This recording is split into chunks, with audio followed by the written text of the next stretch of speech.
Week 11 of the 2025-26 NFL season gets underway tomorrow. And in this video, I'm going to preview the New York Jets at the New England Patriots game. And the purpose of this video is to give you a breakdown of how you can go through and analyze a game, create a projection of how it's going to play out, and therefore determine what bets you should put on in that game.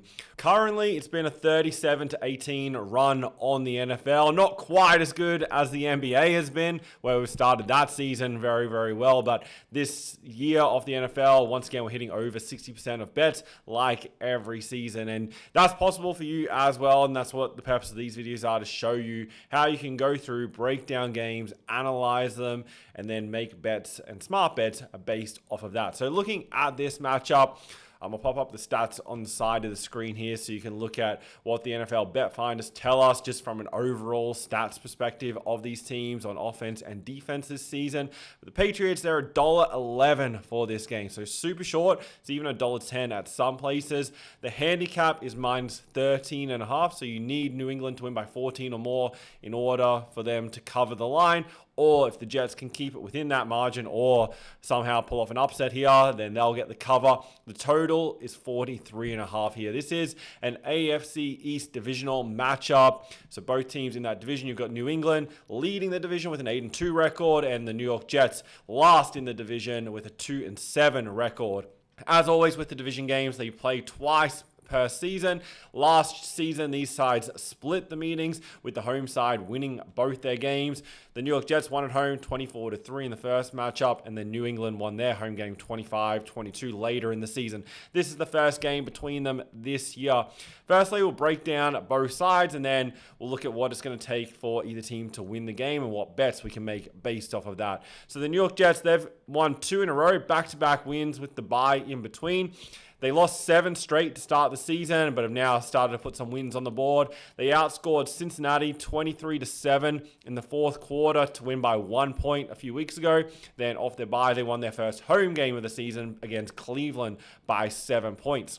They've had quite a lot of somewhat competitive games this year. 5 of their 7 losses have been by 7 or less points, and both wins were by 7 or less. So 7 of their 9 overall games that they've played have been decided by 1 score.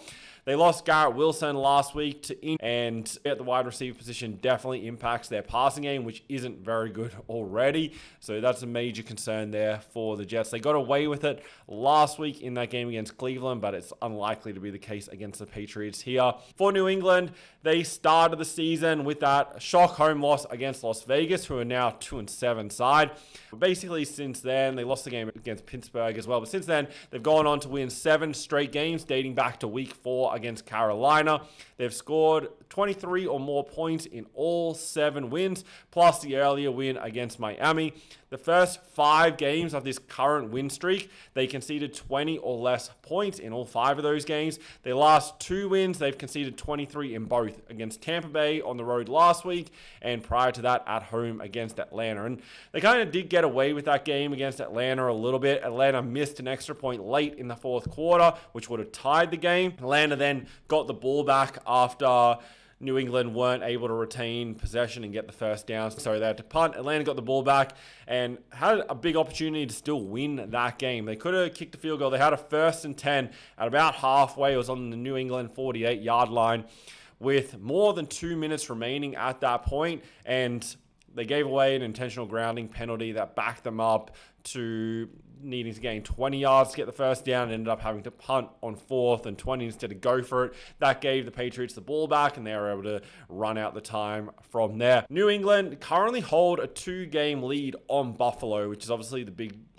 rival in the division after Buffalo were upset last week by the Miami Dolphins. So New England can really cement their spot on top by avoiding dropping this game. And if they can make sure that they don't drop too many of these winnable games through the rest of the season, that'll go a long way towards them winning this division. Andre Stevenson has been ruled out again this week at running back, plus Terrell Jennings is questionable with a knee injury too. So that's a bit of concern at the running back position, which is going to help us with our bets in this game though. For the New York Jets to win this game, it's going to be a very uphill battle. They rely heavily on the run game.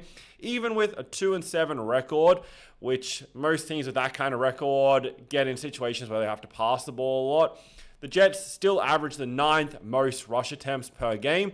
However, in this matchup, New England are one of the top run defenses in the whole NFL. They give up the least rushing yards per game and also rank 4th best in opponent yards per carry. So if New York can't get the run game going and then need to throw it, it'll really be a problem for them, as they already have issues doing this, and the loss of Garrett Wilson only makes it tougher as their number one receiver. They'll likely get minimal red zone opportunities as well. New York ranked 30th in red zone opportunities, and New England give up the least red zone opportunities to opponents defensively. So combine that with New York's inability to convert third downs. They rank 28th in third down conversion percentage, and defensively, New England rank 5th. It's very hard to see them generating enough scoring opportunities to keep up. The Jets aren't really a big play team either, with that reliance on the run game. So if the normal Patriots run defense turns up here, I struggle to see New York winning this game. So what it comes down to for the Patriots to win here, they obviously need to stop the run like they have all season. On offense, they shouldn't have too much trouble moving the ball down the field. Even without Rhamondre Stevenson, the New York run defense is bad. Then you combine that with Drake May, who's able to throw the ball and also able to take off and run it. It's hard to see the Jets defense containing him. And the Patriots should score the mid to high 20s again comfortably, like they've been doing for the past couple of months, unless they really want to make a statement here. This is a primetime game at home and against a divisional rival. This is a big opportunity for Drake May to have a massive game as the Patriots quarterback. He's currently equal favorite for the NFL MVP this season, and a big performance here, quite a 3-4 touchdown game, can go a long way to cementing that spot as favorite for the MVP.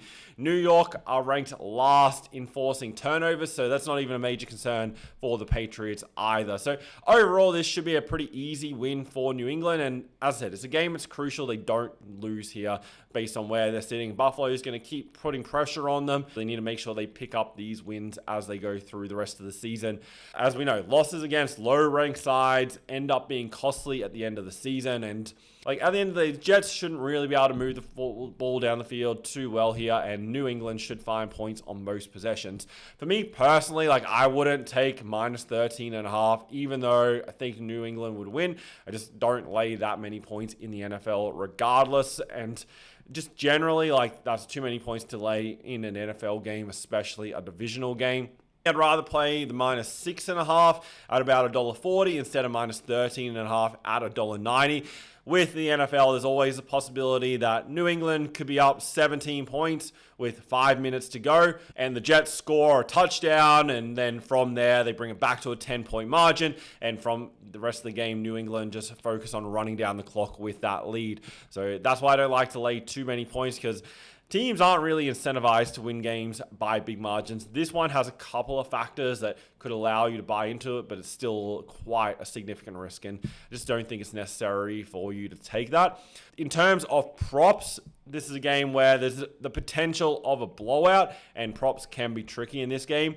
For New England, I would take Drake May's passing touchdowns instead of yards here. So instead of the alternate yards lines and that kind of thing, taking his passing touchdowns, just in case they get a big lead, they score a couple of early touchdowns and then really lean on the run game. If he has a massive game, then he'll probably get the yards as well, but the could be that extra emphasis on the run game, which I'll get to in a second. The other option for the passing game for New England is to play the receivers instead, which helps minimize the total overall yards you need. Stephon Diggs and Hunter Henry are the key receivers for this Patriot group. Diggs is the more consistent of the two and has had the most targets this season, and also makes the catch 82% of the time. He's had 61 targets for 50 catches so far. Then at running back, we've mentioned Stevenson out injured. They also have the questionable Terrell Jennings as well. So that leaves Trayvon Henderson, who's coming off 147 yards on 14 carries last week against Tampa Bay. He's the only running back that New England have that's fully fit right now. So he should get majority of the carries, have a big game, and does look in store for that against this Jets rush defense. So I think he's going to have a big game. I think he'll be pushing the 100-yard mark as well. So Patriots to win comfortably, Trayvon Henderson to have a big game, and then I'd play the other markets around Drake May's passing touchdowns or receiving yards around Stephon Diggs. So that's what's on the first game of Week 11. If you want to follow all the NFL bets for this game, for the games on Monday, and for the rest of the season, just go to the link in the description. You can set up your account from there and get everything that I'm betting in the NFL. Thanks for watching this video. If you want to make money betting on sports, make sure you subscribe to the channel as well so you don't miss any future videos.